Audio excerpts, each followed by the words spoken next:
En 2020, alors que les réservoirs du Burkina Faso se vidaient plus vite que les budgets d'urgence, tout indiquait une année de rupture irréversible. Face aux cartes rouges des météorologues et aux bilans agricoles en chute libre, la décision d'Ibrahim Traoré de refuser l'aide extérieure pour lancer seul le projet Blue Shield 2025 créait un paradoxe brutal entre fragilité annoncée et ambition souveraine. Comment un pays classé parmi les plus pauvres au monde a-t-il pu miser sur ses seules forces pour sécuriser son eau et son agriculture à long terme? En quelques jours, l'axe de son histoire a basculé. Alors que le pays sortait à peine de la pire sécheresse depuis 4 décennies, une promesse inhabituelle prenait forme. Transformer une crise hydrique aiguë en un levier durable pour l'autonomie nationale. Si cette ambition paraissait démesurée, c'est parce qu'elle reposait presque entièrement sur les ressources internes du pays, un pari qui exposait directement les limites techniques, logistiques et politiques d'un État encore fragile. Mais derrière cette prise de risque se trouvait une logique plus large. Prouver qu'une action souveraine, initiée sans dépendre d'acteurs extérieurs, pouvait refaire circuler l'eau, la production et la confiance collective. C'est ce point précis qui rend la trajectoire ouverte et le résultat loin d'être anodin. La première révélation, passée presque inaperçue dans le chaos de 2023, tient en une seule statistique. L'année a été la plus sèche depuis 40 ans, forçant le pays à revoir en urgence toute sa stratégie hydrique. La seconde, encore plus décisive, est que c'est dans ce contexte extrême qu'Ibrahim Traoré a déclenché un chantier national sans précédent, mobilisant 40 000 personnes en 48 heures. Dans les régions rurales, les rivières réduites à des lits de poussière laissaient apparaître l'ampleur de l'effondrement. Les terres cultivables disparaissaient sous l'effet de la chaleur et des milliers de familles se retrouvaient sans eau potable. Les conséquences s'étendaient bien au-delà des champs, marchés désertés, migrations internes accrues, tensions locales autour des rares points d'eau, tout indiquait que la situation dépasserait les capacités de réaction habituelles. C'est dans ces conditions qu'a émergé le projet Blue Shield 2025, une architecture hydrique pensée non pas comme un simple ensemble de réservoirs, mais comme un système national intégré. 300 bassins, 2000 km de canaux, 18 provinces connectées, un maillage destiné à sécuriser irrigation, stockage et contrôle des inondations. Chaque élément reposait sur des ressources locales, du génie civil aux unités d'énergie hybride. Le pari était clair: remplacer la dépendance extérieure par une mobilisation interne totale. Les signaux d'alerte s'étaient pourtant multipliés les mois précédents. Les données météo confirmaient une intensification du déficit hydrique, tandis que les villages constataient une progression du stress agricole. Les équipes techniques savaient que l'infrastructure ancienne, fragmentée et vulnérable, ne pourrait pas survivre à une saison sèche de plus sans intervention massive. Dans la province de Yatenga, une communauté de petits exploitants avait abandonné plein 200 hectares après 3 années de pertes successives. Lorsque les premiers canaux du projet ont atteint la zone, l'eau est revenue en moins de 10 jours. Les villageois ont planté une culture de transition, maïs et légumes, et, pour la première fois depuis des années, la récolte suivante n'a pas dépendu de la pluie. Le rôle central d'Ibrahim Traoré dans cette transformation s'est imposé dès les premières semaines du projet, en initiant une mobilisation de grande ampleur: ingénieurs, ouvriers, militaires. Il a instauré une dynamique où l'action l'emportait sur l'attente. Son approche, fondée sur l'autonomie opérationnelle, reposait sur une conviction simple. Si le pays voulait survivre à la sécheresse, il devait apprendre à ne compter que sur ses propres forces. Cette orientation a permis de structurer rapidement les équipes locales autour d'objectifs précis et mesurables. Les impacts visibles sont apparus sans délai. Dans plusieurs zones agricoles, les premiers réservoirs tests ont stabilisé l'accès à l'eau potable, réduisant la dépendance à la pluie dès la saison suivante. Là où les sols étaient devenus improductifs, les canaux récemment achevés ont réactivé la capacité de semer 2 fois par an.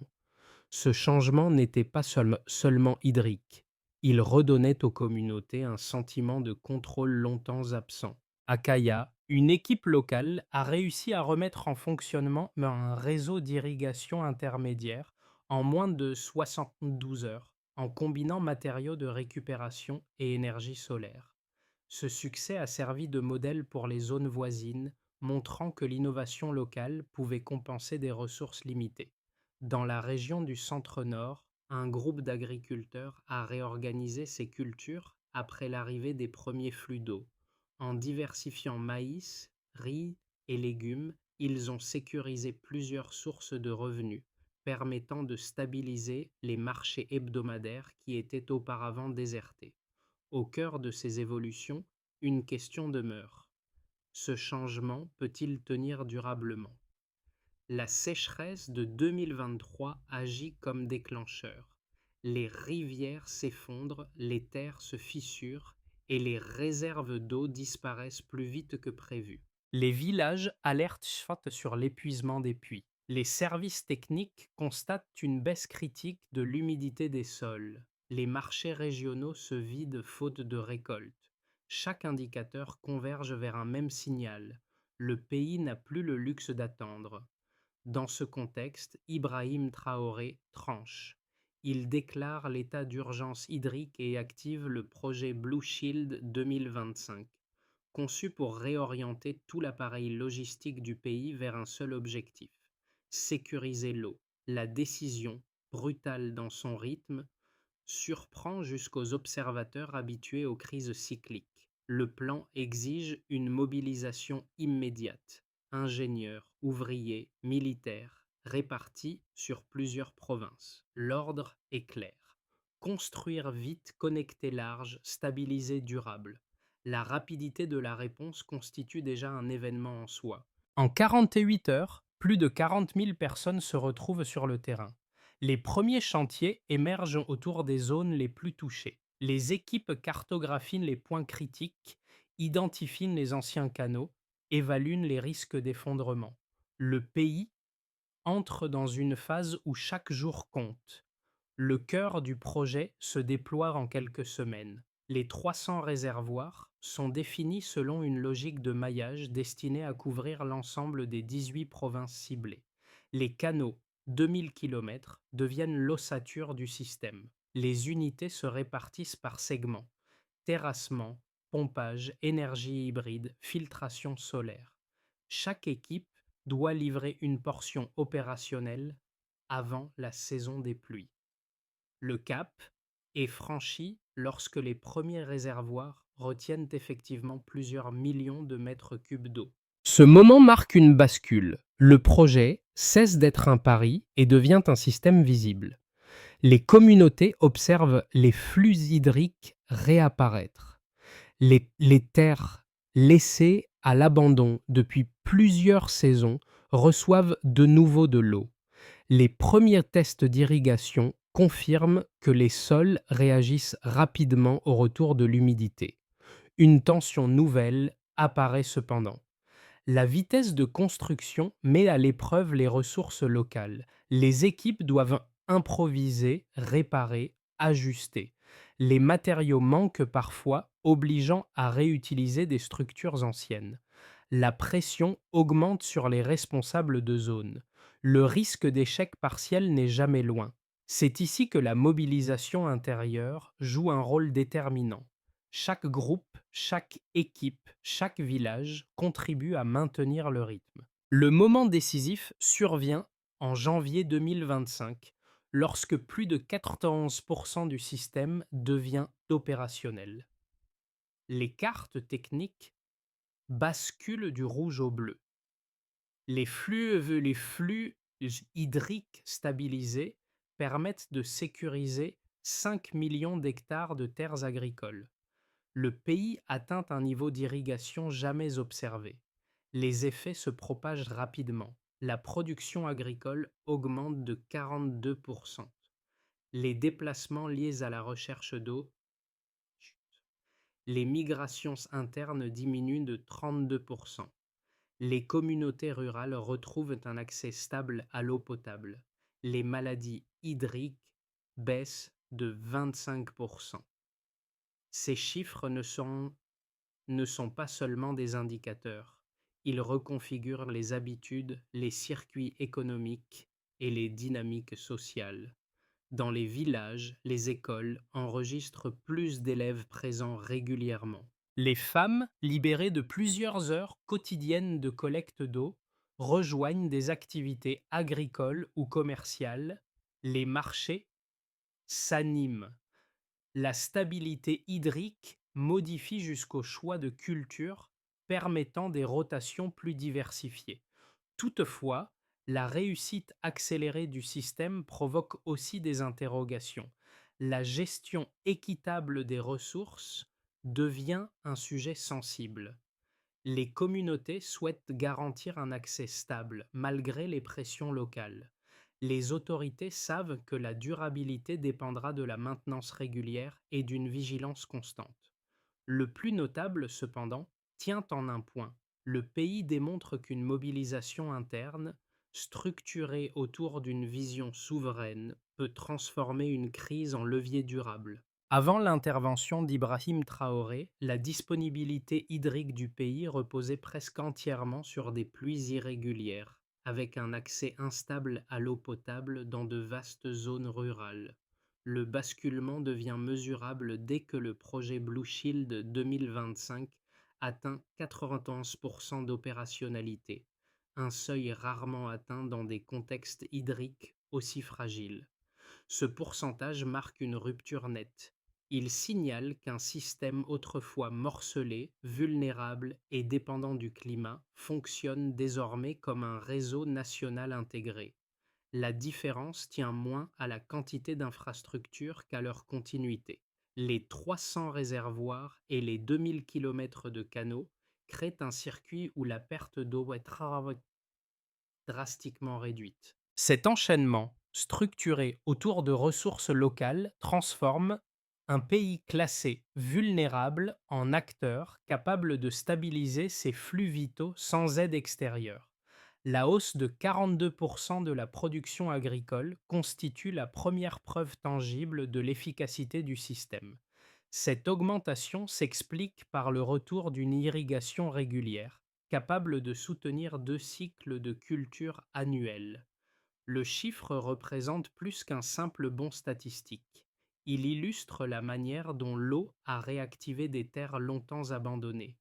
La progression offre aux communautés une marge de manœuvre agricole nouvelle, notamment pour le maïs, le riz et les cultures légumières. Elle redéfinit également les circuits économiques locaux, soutenant les marchés ruraux autrefois menacés. La diminution de 32% des migrations internes confirme que l'accès à l'eau modifie directement les dynamiques démographiques. Cette baisse signifie que les familles ne sont plus contraintes de se déplacer pour trouver des sources fiables en saison sèche. Le changement traduit un rééquilibrage territorial, stabilisant des zones rurales autrefois vidées de leur population active. Il met également en lumière un impact socio-économique plus profond. Une communauté fixe peut reconstruire des activités régulières. Cette stabilisation réduit la pression sur les zones urbaines déjà fragiles et saturées. La chute de 25% des maladies liées à l'eau constitue un indicateur sanitaire central, étroitement corrélé au retour d'une eau propre et filtrée. Cette baisse découle directement des systèmes de filtration solaire installés dans les principaux réservoirs. Le chiffre illustre la manière dont une infrastructure hydrique peut devenir un levier de santé publique. Il reflète aussi une réduction de la charge médicale dans les zones rurales isolées. Le résultat confirme que la disponibilité hydraulique modifie non seulement la production, mais aussi la qualité de vie quotidienne.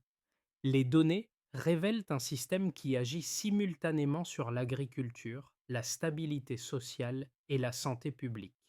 Elle montre que la stratégie hydrique impulsée par Ibrahim Traoré n'est pas un simple projet technique, mais un mécanisme structurant. Le lien entre chaque indicateur renforce l'idée que l'autonomie hydrique réduit la vulnérabilité nationale.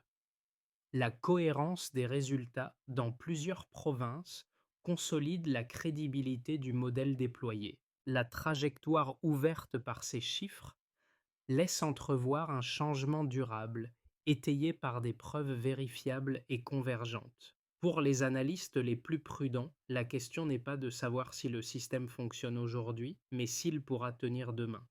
Ils estiment que le projet Blue Shield 2025 repose sur une équation risquée, un réseau immense, exigeant une maintenance constante, dans un pays aux ressources financières limitées comme Burkina Faso.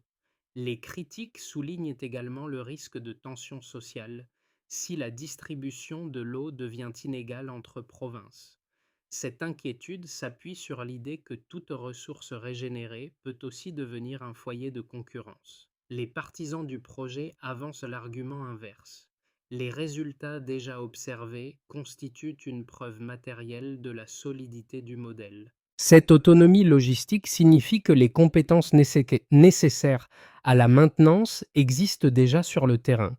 Ils insistent également sur les impacts immédiats. 42% d'augmentation agricole, 32% de baisse de migration interne, 25% de réduction des maladies hydriques. Chaque donnée illustre une dimension différente d'un système qui fonctionne non pas malgré ses contraintes, mais grâce à une mobilisation intérieure inhabituelle. La confrontation de ces deux visions révèle une réalité plus nuancée. Les inquiétudes sur la durabilité sont légitimes, mais elles ne supplantent pas les preuves tangibles produites en moins de 2 ans sous l'impulsion d'Ibrahim Traoré. Les infrastructures n'ont pas seulement été construites, elles ont démontré leur efficacité simultanément sur l'agriculture, la santé publique et la stabilité sociale. La baisse des migrations internes confirme que les communautés réinvestissent leur territoire, réduisant la pression sur les villes. Ce mouvement, soutenu par un réseau hydraulique cohérent, suggère que la durabilité dépendra moins de la météo que de la capacité collective à entretenir ce qui a déjà prouvé sa valeur.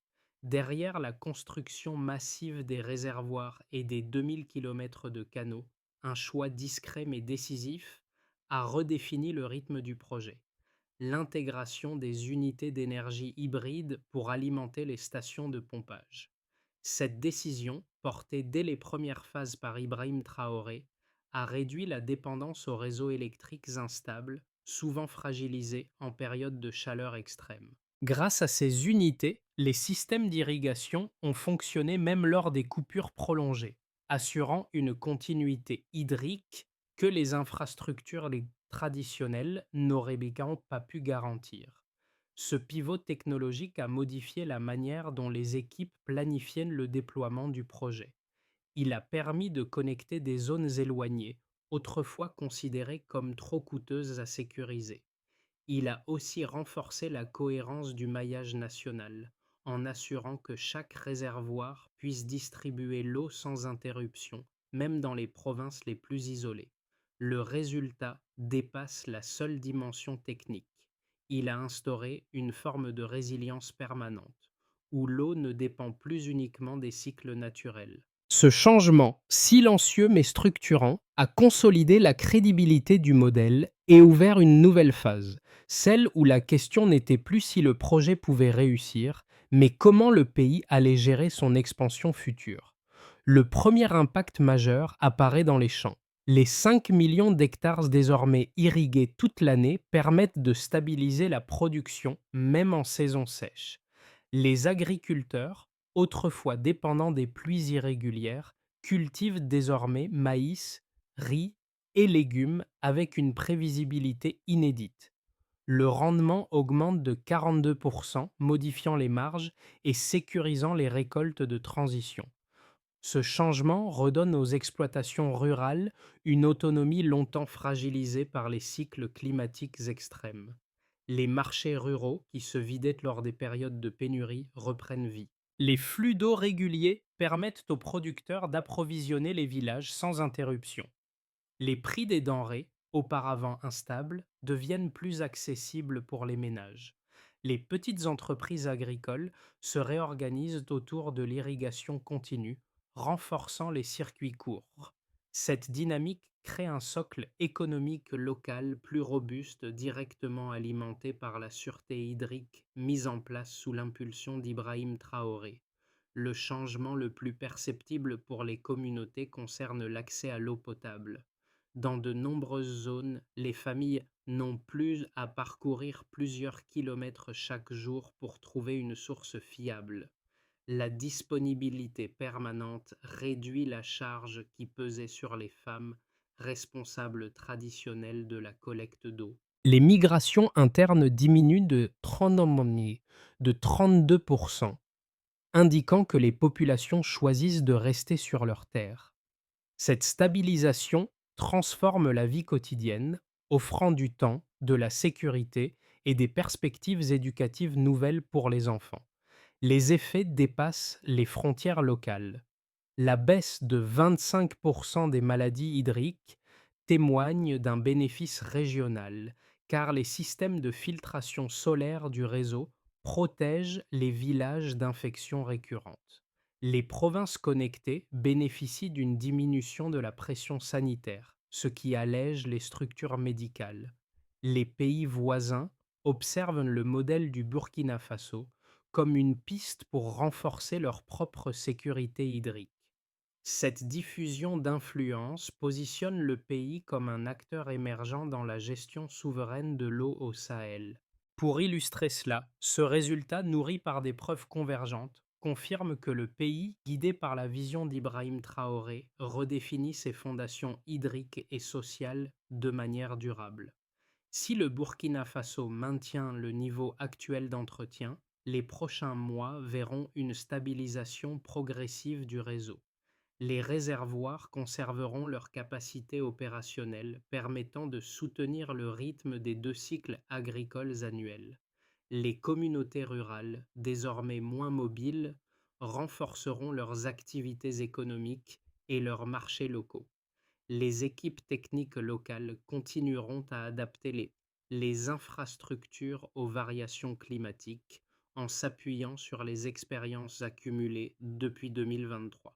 Ce scénario consolidé prolonge directement la trajectoire initiée par Ibrahim Traoré, sans expansion brusque mais sans perte de performance critique. Dans l'hypothèse où le pays optimise l'utilisation des 300 réservoirs et améliore la coordination interprovinciale, une dynamique d'expansion pourrait émerger.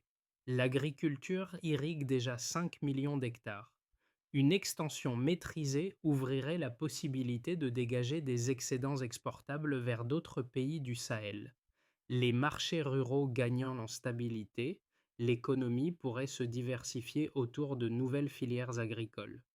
La gestion hydrique deviendrait alors un exemple régional, attirant des coopérations techniques avec les pays voisins cherchant à adapter ce modèle.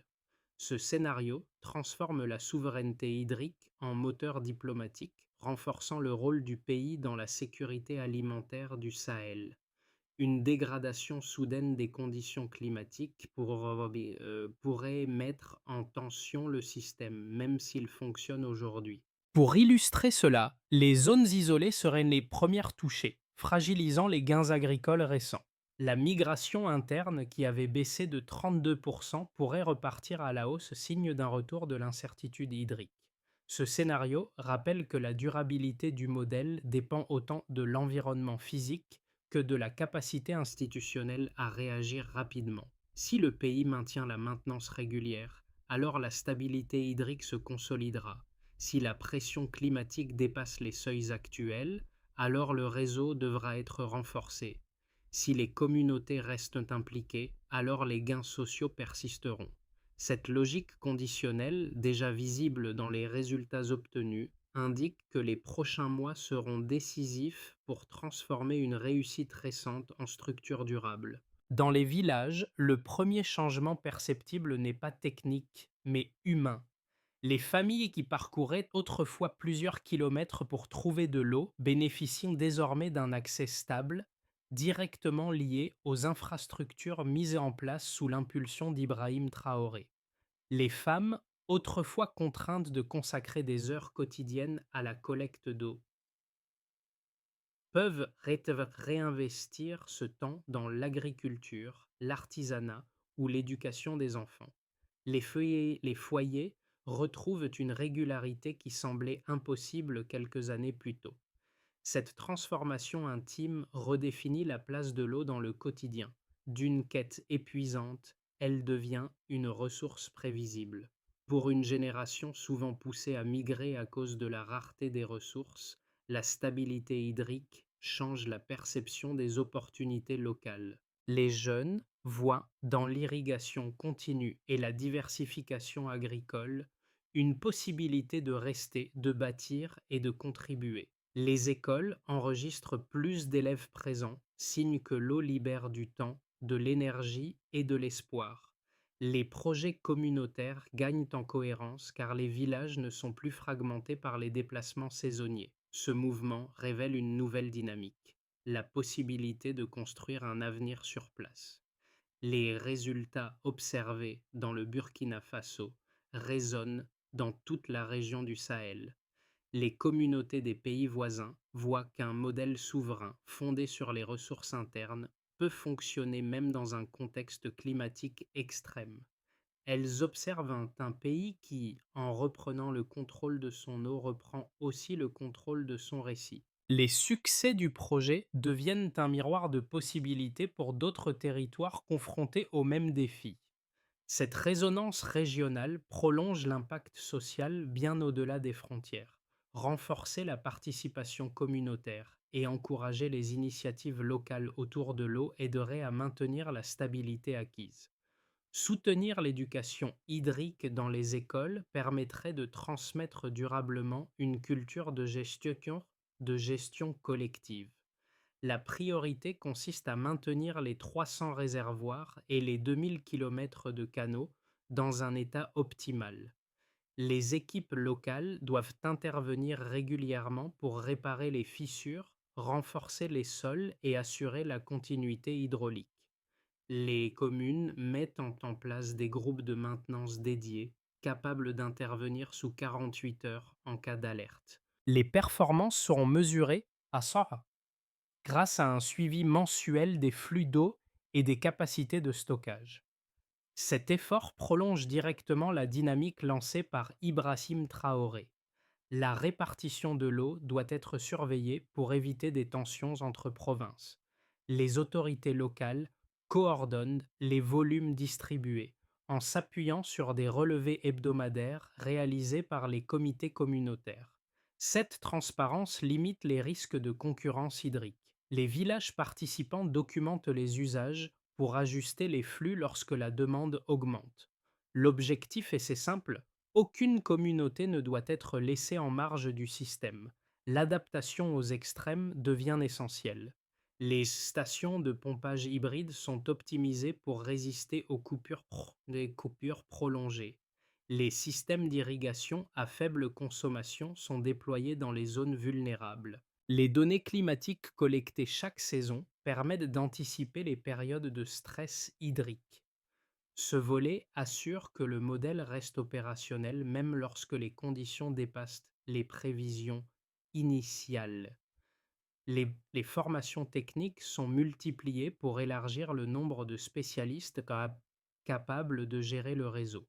Les centres régionaux développent des modules dédiés à la maintenance, à la filtration solaire et à l'énergie hybride. Les communautés participent à des ateliers pour comprendre les indicateurs critiques. Cette montée en compétences garantit que la souveraineté hydrique ne dépende pas d'un nombre limité d'experts. Des accords hydriques sont discutés avec les pays voisins pour partager les méthodes et renforcer la sécurité collective. Les échanges portent sur l'entretien, les technologies locales et la gestion des flux. La région gagne ainsi en cohérence, soutenant la stabilité à long terme. Cette ouverture prolonge l'effet structurant du modèle déjà en place. Dans l'élan qui a traversé le pays depuis 2023, un symbole revient sans cesse. Ces premiers pianos restaurés en urgence lorsque des équipes locales y avaient en quelques jours réanimé des terres que l'on croyait perdues. Ce geste, simple en apparence, est devenu la preuve silencieuse de ce que la résilience collective peut accomplir. Les communautés ont vu l'eau revenir, non pas comme un miracle, mais comme le résultat direct de leurs propres mains. À travers ce parcours, le Burkina Faso redécouvre ce que signifie construire une souveraineté qui ne dépend pas d'interventions extérieures. Le projet Blue Shield 2025 n'a pas seulement transformé des paysages arides, il a transformé une perception, celle d'un pays qui reprend le contrôle de son avenir. Et dans cette trajectoire, la figure d'Ibrahim Traoré incarne le point d'ancrage autour duquel s'est cristallisée l'unité nationale. La renaissance de ces champs, l'ouverture de nouveaux marchés ruraux, le retour des familles restées sur leurs terres, tout cela porte la trace d'une volonté commune. Cette cohérence, née dans l'urgence, s'est muée en vision durable. Une nation s'est relevée par elle-même. Dans l'histoire récente du Burkina Faso, l'eau n'est plus seulement une ressource. Elle est devenue un espace commun, un terrain où se construit une nouvelle manière de collaborer. Les communautés rurales, les équipes techniques, les jeunes et les familles ont montré, chacune à leur façon, que la souveraineté peut naître de milliers de gestes modestes.